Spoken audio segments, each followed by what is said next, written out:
chủ chút nói em bán hòa không àฮึบเออเนาะกูบ่าวไทยคือบ่ทำหันออกมาจ้ะบุ้ง บุ้ง em lấy con đường đâu chị nào bố có nhiều nữa เอาน้ำมาแล้วบ่คือว่าเอาตากแดดไว้หน่อยฮึบเรียกบนกล้องหน่อยเด้ออุ้ยมันกระลงเลิกอยู่ดิน้องไม้เอาฮึบบนกล้องได้น้องไม้ยันเปื้อนก้นวะก้นเปื้อนวะ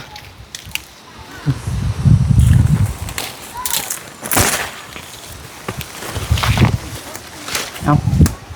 เงินก้นเปื้อนกับ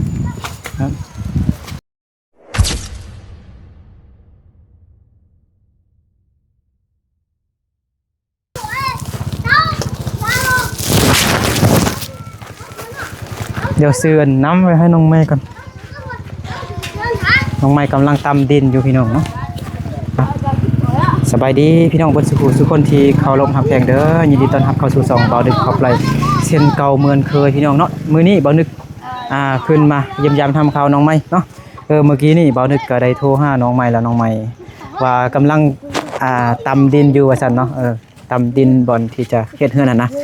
เพราะว่ามันยังบ่ทันแข็งซะมันยังบ่แน่นหั่นนะก็เลยให้น้องไม้ตำดินเนาะเดี๋ยวเฮาซื้ออากาศร้อนจังซี่ต้องซื้อน้ำเย็นๆก่อนเนาะน้ำเป๊ปซี่มิรินดาเบียร์ลาวอะไรนั่นกินเบียร์บ่ได้เอาน้องเมาเลย không may là mang ao cơ xa ฮะอันนี้นะ không nhẹ อันนี้ป่ะ nên là tao ăn cái đây tôi sẽ kéo vào đây นะสีเขียว tôi sẽ อึ๊บอึ๊บ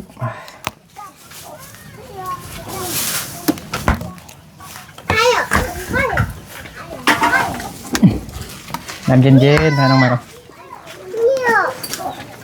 anh em mấy liền em một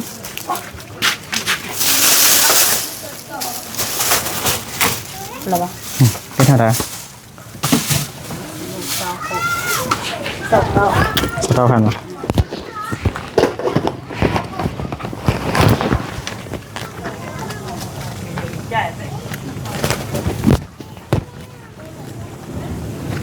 เดี๋ยวไปนั่นโอนอะไรกันเนาะ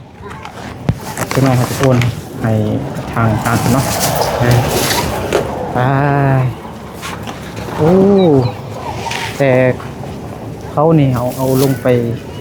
ให้น้องเลยก็ได้พี่น้องเพราะว่าบ่ได้ขึ้นมานี่มันใกล้ขนาดนั้นกันเลยน้องไม้โทรมาแต่เช้าเด้บอกว่าไอ้นึกขามาเราที่เขาให้น้องไม้10 โลได้ว่าซั่นเขาซื้อมามื้อนั้นก็มันอันนั้นพี่น้องเนาะมันเบิดแล้วเพราะว่าหลายคนพี่น้องเนาะ10 คนมีอันพ่อปู่แม่ย่ากับน้องชายพ่อน้องไม้แม่น้องไม้แล้วก็น้องไม้น้องชงน้องเด้งน้องโควิดแล้วก็น้องชงลี่10 คนพี่น้องเนาะเขา10 โลนี่กินประมาณ3 มื้อนี่ก็หมดเลยพี่น้องเนาะ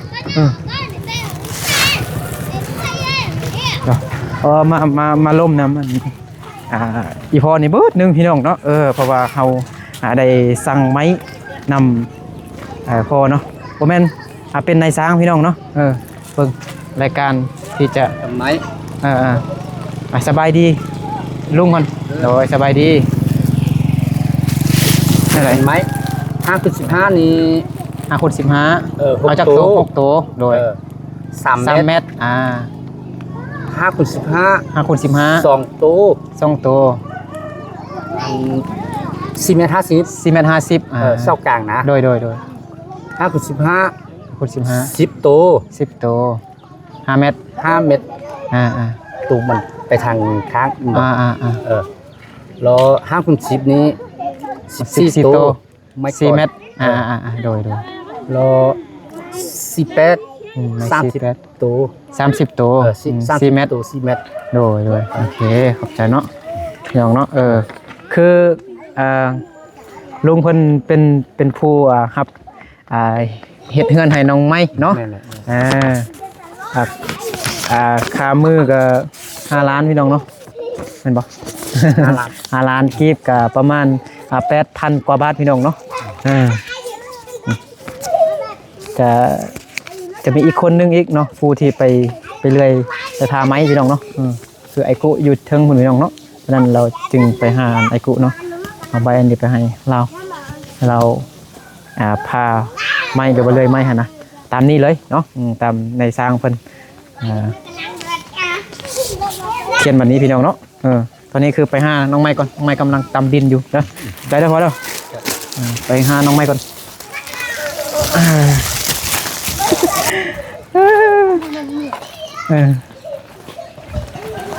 เอาเขานี่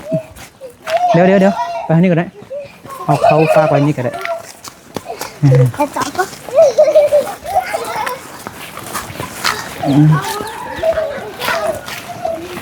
ฟ้าบดอยู่พี่น้องเนาะเมื่อคืนนี้ฝนตกหนักแห้งฟักไปใส่ฟักไปลุ่มกันได้เนาะเลยเขาจะฟักเข้าไอ้นี่พี่น้องเนาะฟักเข้าเลยเด้อเด้อโอ้ไอ้ลิ้นน้ำเด้ลูกเจ๊เตี้ยตาเลยปอเขาเจ๊ว่า นาลีอยู่นี่นะแม่ก็ลูกตัวเพื่อน ฝากอันนี้น้องไม้กับแม่น้องไม้กำลังตำดินอยู่พุ่นพี่น้องเนาะเห็นบ่ดินมันบนนี้ฝนตกจังซีเรายากเห็นเฮือนนี่อาจจะยากเลยบ่ค่อยคักมันได้คันดินบนนี้พี่น้องเนาะ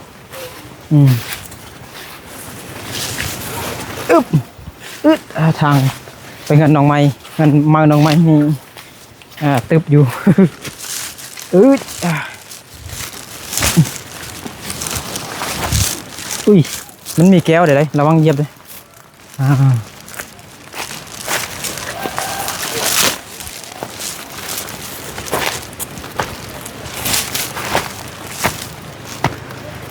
นี่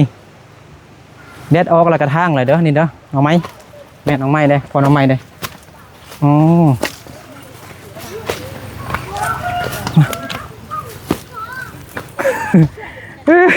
แต่มันบางทีอาจจะบทาตั้มก็ได้มันอันนั้นแล้วปาโถมันนี่ก่อนน้องไม้ปาน้องไม้เอาบนน้องไม้มาพี่น้องเนาะสบายดีเลยน้อยเอาลงปลาเขื่อนงัวเหยียบดินโดยแม่สบายดีแม่สบายดีโดยโอ้ยมาตามแต่เสาเบิ่งมันก็แน่นอยู่พี่น้องเนาะฝนตกใส่มันก็แน่นเนาะ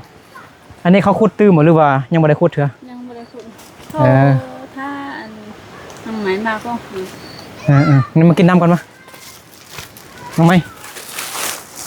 ไอซื้อคล้องมาให้ขนมโควิดมานี่สบายดีหรือเปล่าโควิดมานี่สบายดีสวัสดีเนอะมันสบายดีเนอะเป็นคนไทยแล้วเนาะสวัสดีอย่าลิ้นไม้น้อยคนนี้บอกว่าสบายดีอยู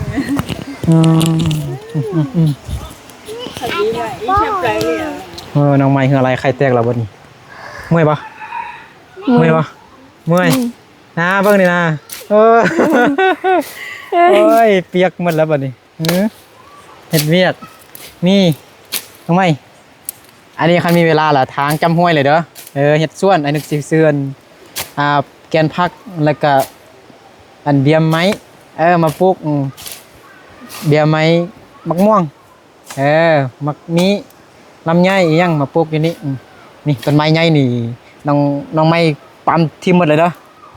น้องไม้ปั๊มทิมหมดได้บ่ตัดได้บ่ได้เอ้าประมาณจักมือเป็นมือพุ่นตี้จึงมันจึงลมนะให้พ่อก็ได้พ่อเฮ็ดหยังพ่ออยู่เฮือนเฮ็ดหยังเบิ่งชงลีเปลี่ยนกันก็ได้น้องไม้เมื่อแล้วก็เปลี่ยนพ่อน้องไม้ก็ไปเบิ่งชงลีแล้วก็ให้พ่อมาแม่มาตำดินนี้ว่าขุดน่าเลยแม่จีเอาสลีมาพุกได้มาอันสลีมาพุกได้อันเนี่ยมันแต่งก็ได้นั่งก็ได้อันจี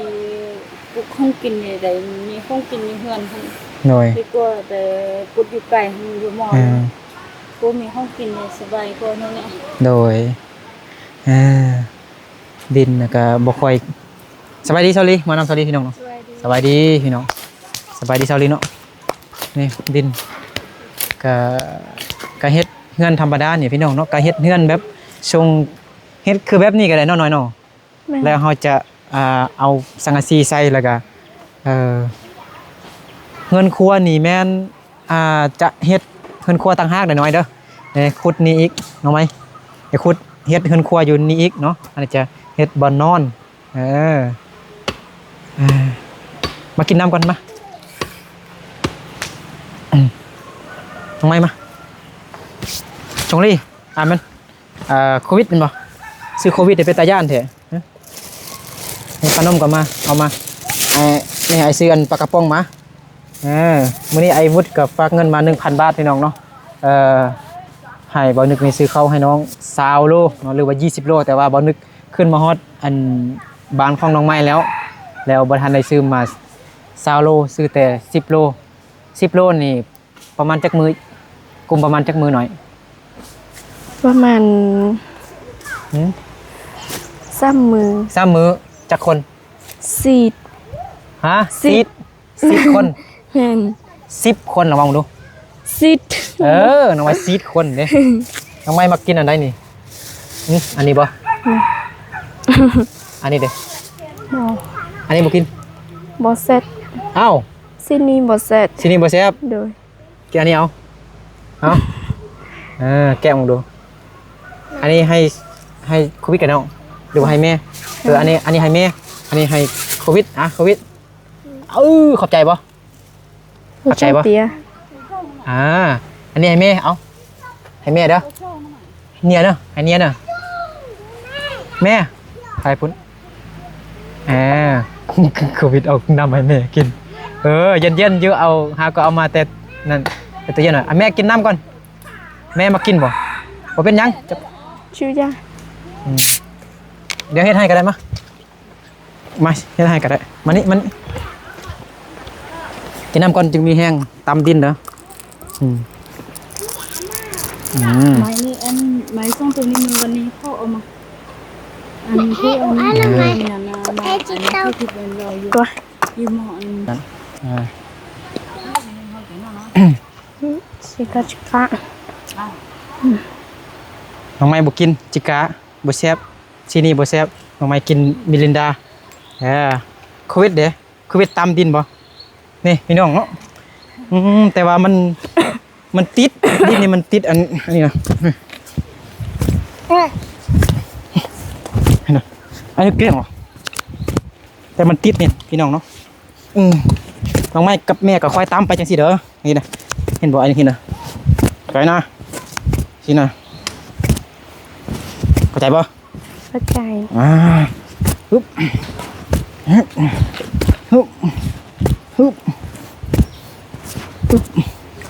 เขาต้องเริ่มเจอเขา มันบอกตามเป็นระเบียบไปจังซี่นะบ่แม่นว่าน้องไม้ตามมันก็บ่เป็นระเบียบไปนะตามเคยเห็นบ่มันตามเห็นบ่ให้นึกตามแต่ค่อยตามไปได้ไอ้นึกเฮ็ดไว้ซื่อบ่ส่วนหมู่มาตามน้ำแล้วก็ซื้อขนมมากินเด้อแล้วไอ้สิโอนเงินซื้ออันเป็นน้ำของกินฮะให้ตามไปสิเอาตามมาดูฮะเบิ่งทำไมตามใหญ่พี่น้องเนาะก็อยู่ชุดน้อยแต่หน่อยทั้งว่า ฮึบน่ะน้องไม้คืออะไรใครแตกแล้ววะนี่โอ้ยน่าสงสารน้องไม้ไปเบิ่งบุญบ่มาไปจังไดบุญทรงเฮือ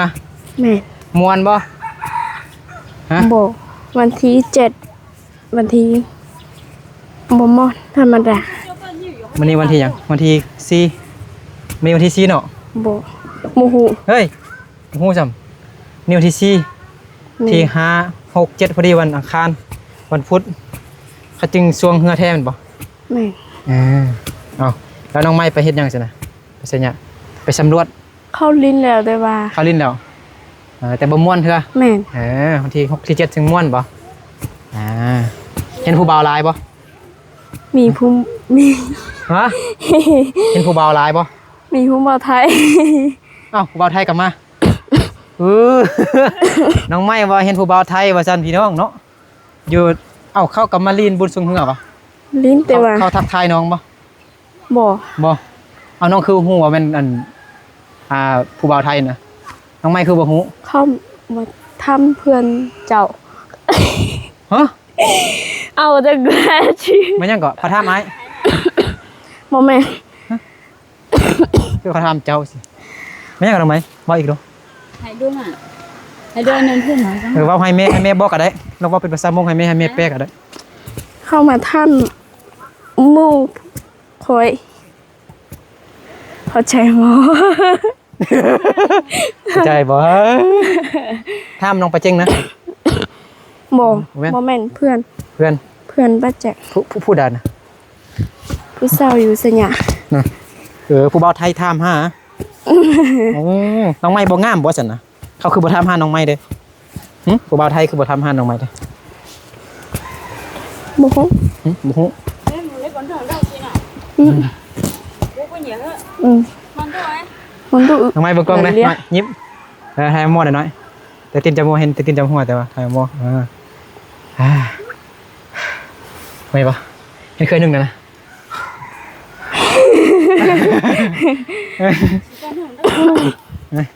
ควายตามไปเด้อน้อยเด้อน้องไม้คือบ่ใส่หมวก บ่ บ่มักใส่ đông à เอาให้ đông mà เอาไม่ให้ mày đó anh cái thêm cái bên phải nàn cũng nhìn của mình phải nàn cũng bao ไปน้ำหมู่นะจักคนหลายคนบ่ cái chính đây là máy sống con hơn đấy เงินหมดแล้วบ่ หมดแล้ว โอ้ยเงิน600,000มันหมดแล้ว ซื้อเครื่องก็ซื้อของกิน ซื้อเครื่องซื้อของกินเด้เอาเครื่องไอวุธเอาให้มื้อนั้นเด้ได้นุ่งจักพื้นฮะจักโต น้องได้เสื้อ เสื้อทรงเลยนุ่งทรงนุ่งบ่ได้ซ้ำ ได้ส ได้ เกิร์ต ฮะ สเกิร์ต สเกิร์ตกับเสื้อแม่นบ่ แม่ ต่อ ไปเบิ่งบุญได้ยังมาเด้ บ่ได้ยัง ได้แต่เสื้อทรง แม่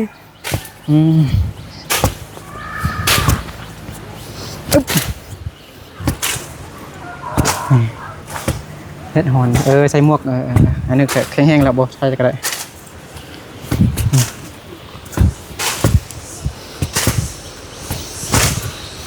คงเป็นธรรมดาพี่น้องเมื่อยได้ดำดินมันเมื่อยคือเฮาขุดดินพี่น้องเนาะมันเป็นเวียกหนักเด้มันบ่คือเฮาเสียหญ้าเด้เบาๆไม่ต้องเฮ็ดเวียกได้เนาะจังซี่เลยมื้อนี้สิจ้างน้องไม้200,000ก่อนตำดินนี่เอาบ่ฮับบ่เด้อไอ้สิจ้าง200,000ฮะ ไอ้นึงเอาให้ก็เอา ไอ้นึกหาก็เอา เลย บ่หาก็บ่เอาสิวะ แม่น เว้าบ่หมดแม่นบ่ฮู้เว้าฉันไอ้นึกก็บ่ให้ฉันน่ะคันหาก็เอาบ่หาก็บ่เอาไอ้นึกก็บ่ให้ก็เป็นเงิน FC นั่นล่ะเงินไอ้บุตรฝากมาให้น้องไม้ให้กำลังใจน้องไม้ตำดินมีแห้งตำดิน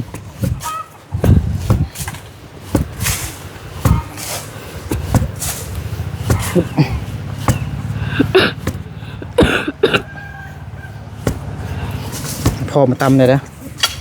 สวย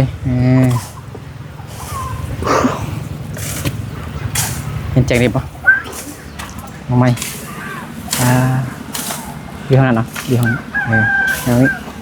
มาอยู่ทางนี้มันแจ้งนี่แหละตามนี่ฝนตกใส่มันกับบ่ค่อยในบ้านได้พี่น้องเนาะมันก็ยังยุบอยู่เวลาเฮายมจังซี่แล้วมันจะลงพี่น้องเนาะต้นไม้ใหญ่นี่ก็ตัดง่ามันทิ่ม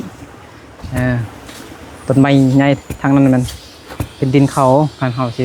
ปั๊มลงตัดทิ่มกับบล็อก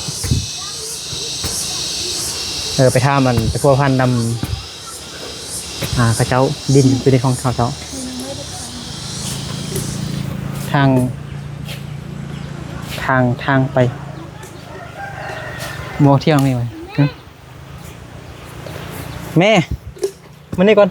บอกแม่มาเลย แม่เราดูหูจืดเนาะ แม่น้องไม้ตามมานี่เลยไอ้นึกมือแล้ว นึกเดินบันไดเห็ดเวียกหนักหรอเมื่อยแม่น้องไม้มานี่ก่อนแม่น้องไม้ซื้อไหนซื้ออย่างก่อน เช่า ไปเช่ามานี่ก่อน ไปเช่ามาตามนี่ก่อนอ้วดินอ้วดินเอาแม่น้องไม้ลองมึงดูเขาบ่เห็นแม่น้องไม้ตามเดือนเนาะแม่น้องไม้ไปทางอันทางเดินไปคุณพี่น้องยังถึงว่าก็อย่างเดียว โอ้มันเปล่าอ่ะ แม่น้องไม้คือเบาเลยเบิ่งตามแล้วมันคือบนลงจากเชือกมันคืออยู่บนเก่า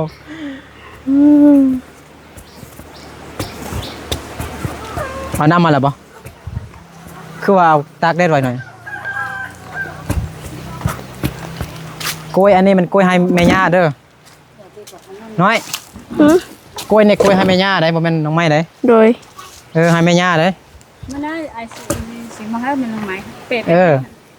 มันน่าชื่อให้แม่น้องไม้อันนี้ให้แม่ย่าได้น่าผู้เงินได้เลยที่ซื้อมาให้น้องไม้เป็ดไปให้น้องไม้ก็ย่าได้เอาซื้อให้น้องไม้ได้ใหญ่ๆสำนี้ซื้อกล้วยเนาะกล้วยย่างพี่น้องซื้อให้น้องไม้ได้ซื้อให้แม่น้องใหญ่น้องไม้ได้ใหญ่สำนี้น้องไม้ไปมักแตงมาให้ไอ้นึกกิน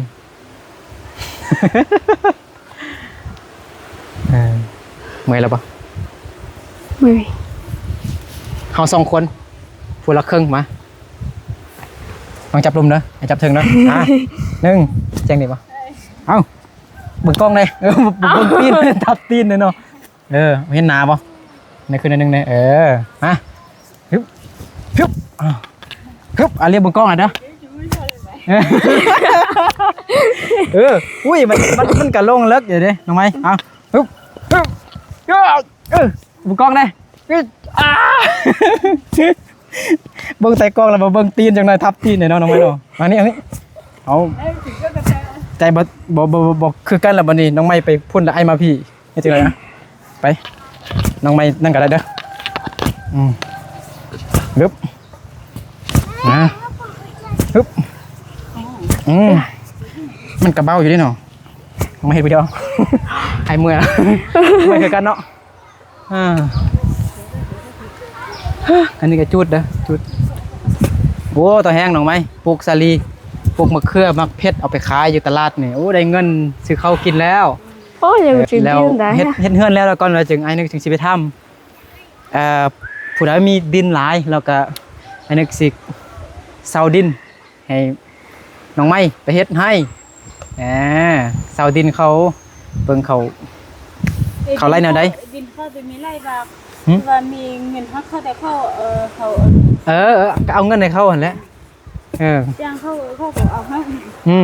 เซาเท่าใด2-3 ล้านเนี่ยเขาให้อยู่บ่คันไล่แต่เขาก็เขาไล่หันวันน้อยก็เพิ่น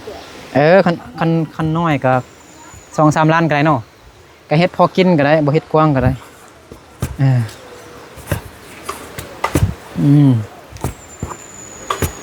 คือไอเกิดเพิ่นเนาะอยู่ทางอเมริกากับว่าสิช่วยน้องไม้อยู่เนาะแต่ว่าไอเกิดเพิ่นให้อันขุดดินนี่มาใส่อันซอบหรือว่าใส่เป่านะเป่าใส่ข้าวพี่น้องเนาะแล้วก็เฮ็ดเป็นกำแพงกันนะแต่อาจจะมันจึงยากเลยพี่น้องเนาะอาจจะใช้เวลาโดนนานนะมันก็เลยขอเฮ็ดเฮือนแบบเฮือนแบบนั้นพี่น้องเนาะคุณนะสู้ล่ะเพราะว่าน้องไม้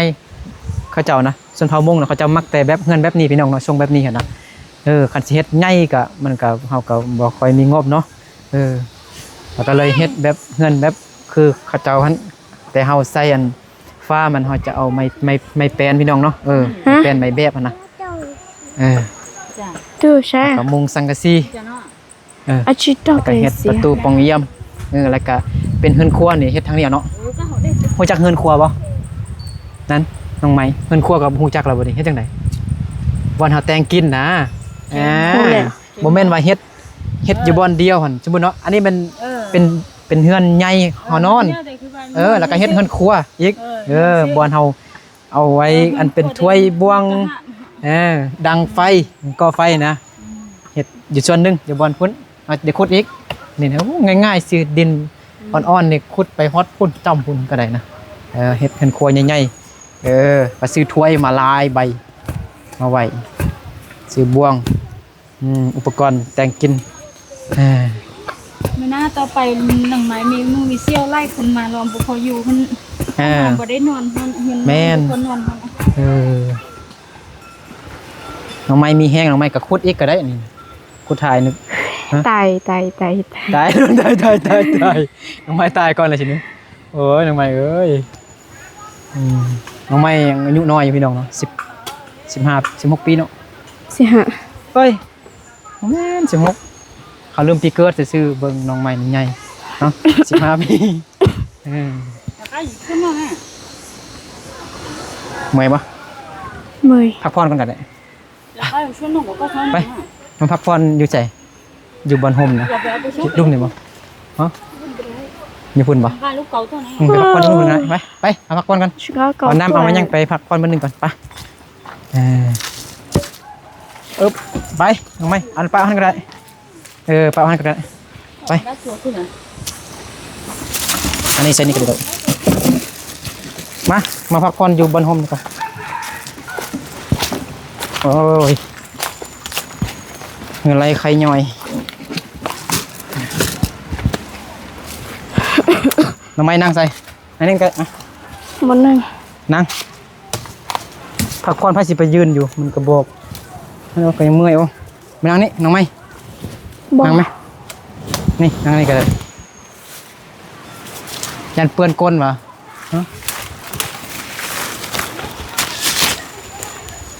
น้องไม้ยันเปื้อนก้นวะก้นเปื้อนวะ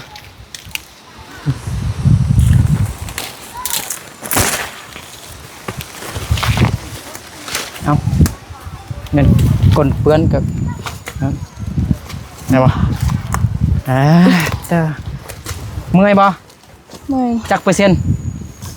5%ฮะ5%บ่เมื่อยเถอะ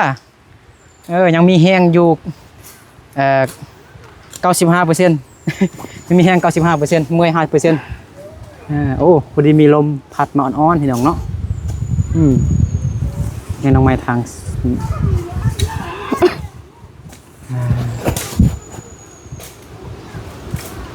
ไปเบิ่งบุญช่วงเฮือเราเข้าช่วงเฮือแล้วบ่บ่ได้ไปช่วงเฮือเถอะน้องไม้มื้อนี้เมื่อยคักเลยแดดร้อนแห้งกับพักผ่อนเอาเด้อล่ะเด้ออย่าให้บ่แม่นน่าคิดว่าน้องไม้อกหักให้เข้าใจอันนึงบ่วางๆแล้วก็ทางเด้อทางไปฮอดห้วยพุ่นแม่ไม้ไปเช่า แม่น้องไม้ล่ะบ่เบิ่งกันไปเช่าล่ะเบิ่งแม่ว่าหยังก่อนหน่อยแม่ว่าเข้าตับเขาสุดมื้อนี้เขาเกี่ยวเขาไล่คุณฮะเขาเนี่ยอยู่มองเขาเฮ็ดหยังสุยันเขาเกี่ยวเขาเขาเกี่ยวเขาแม่น้องไม้ว่าเขาเกี่ยวเขาอยู่พุ่นแม่น้องไม้อยากไปเกี่ยวเขาปีหน้าก่อนเฮาเซาดินให้เขาเจ้าแล้วเฮาก็เฮ็ดนี่ไปเช่าทางอันหญ้าน้อยๆก่อนเด้อต้นไม้ใหญ่เนี่ยก็จึงเอาควานมานั่นก็ได้หรือว่าเอาเลื่อยให้พรน้องไม้กับหมู่มาตัดอุ้ยอันตรายเนี่ยขึ้นสูงคือนี่บางๆนี่แดดฮ้อนแดดออกแล้วก็ไปทางกล้องมันก่อนนะทางอันให้หญ้าน้อยๆหั่นก่อนต้นไม้ใหญ่กับปะมาก่อนต้นไม้ใหญ่นี่เอาควานมาหรือว่าเอาอันจักสตินมาตัดทิ่มก็ได้จำห้วยน้องไม้ก็เฮ็ดส่วนผักกาดผักหอมไอ้นึกซื้อบัวมาให้ ใหญ่ๆบัวงามๆเอาบัวมาหดตักน้ำมาหดผักกัดน้องไม้ก็ปลาแห้งแล้วของกินน่ะเนาะน้อยมื้อนี้ไอ้นึกสิจ้างน้องไม้200,000คลิปให้น้องไม้ตำดินหั่นให้มันแล้วบ่มื้อนี้ หมดแล้ว บ่แล้วซ้ำ ไม่ถอด ไอ้วุฒิฝากเงินมา 1,000 บาทเด้อไอ้นึกซื้อของกินแล้วก็เงินสดยังเหลืออยู่แล้วไอ้วุฒิบอกให้ไอ้นึกนี่เก็บไว้เป็นงบสิเฮ็ดเฮือนเฮาสิสร้างบ้านน้องไม้เด้อมื้อนี้เอาให้น้องไม้200,000ก่อนเด้อละเอานบเอางามๆนบเอางามๆย่อมือนบเอางามๆเอาขอบใจไอ้วุฒิใจดีเพิ่นใจ ขอ บุญ บใจไอ้วูดเด้อ โอ้ยอวยพรเป็นมาหน่อยลองว่าบ่งดู ความบ่เป็น ว่าหน่อยนึงก็ได้1 2 3 ขอบใจไอ้วูดนั่นไล่เลยอยู่จงอยู่ดีมีแฮง ได้แล้วจงอยู่ดีมีแฮงว่าไป บ่ได้แล้ว ว่าคือเมื่อกี้ก็ได้เมื่อกี้น้องหัวได้ว่าขึ้นเลยขอบใจไอ้วูดนั่นไล่เด้ออยู่จงอยู่ดีมีแฮง โอ้ย มองบ่ได้แล้ว ความเจ็บอย่าได้มาทำอันหนึ่งเด้อความเจ็บอย่าได้ ขอบเจ็บอย่าใด ความไข้ คนไข้ ยาให้มี อย่าให้มี ให้ร่ำให้รวย ให้อย่าให้รวย เฮ้ยให้ร่ำให้รวย ให้ร่ำให้รวย สาธุ สาธุ โอ้ยนี่ขนมปลากระป๋องแพ็คนึงอยู่นี่เด้อนี่ซื้อมาให้เด้อน้ำส้มน้ำหวานน้ำดื่มกับของน้องไม้กับอยู่นี่แล้วเนาะกินบ่หมดซ้ำเนาะโอเคเดี๋ยวน้องไม้กับแม่น้องไม้คอยตำเด้อ เด้อ มื้อแรกไอ้กลับมาแหละไอ้สิเยี่ยมมึงเด้อคันเมื่อยก็พักผ่อนเด้อไปกินข้าวเฮ็ดไปเทื่อน้อยก็ได้เฮ็ดตอนเช้าตอนแรงแล้วก็พักผ่อนก็ได้เด้อ เด้อ มื้อแรงไอ้จึงมาหาน้องไม้อยู่เฮือนกันกันบ่เห็นอยู่นี่เด้อโอเคพี่น้องเนาะเดี๋ยวบ่นึกก็สิเดินทางกลับขึ้นไปบ้านก่อนขึ้นไปบ้านของบ่นึกเนาะบ้านห้วยเพาะเนาะเนาะโอเคเอาสำหรับคลิปนี้บ่นึกกับน้องไม้ก็ขอลาพ่อแม่พี่น้องเบิดสู่ผู้สู่คนไปก่อนเนาะโอ้ยวันให้ FC คันไอ้นึกย่อมือแล้วก็ย่อมือพร้อมไอ้นึกเลยเทื่อหน้าก็เฮ็ดนะไอ้นึกขออวยพรให้ FC เบิดสู่ผู้สู่คนจงอยู่ดีมีแรงเนาะสุขภาพแข็งแรงเนาะความเจ็บอย่าได้ความใครอย่าให้มีแต่ความสุขความเจริญให้มีแต่ความโชคดีร่ำรวยเด้อสาธุโอ้ยบ๊ายบายละโอ้ย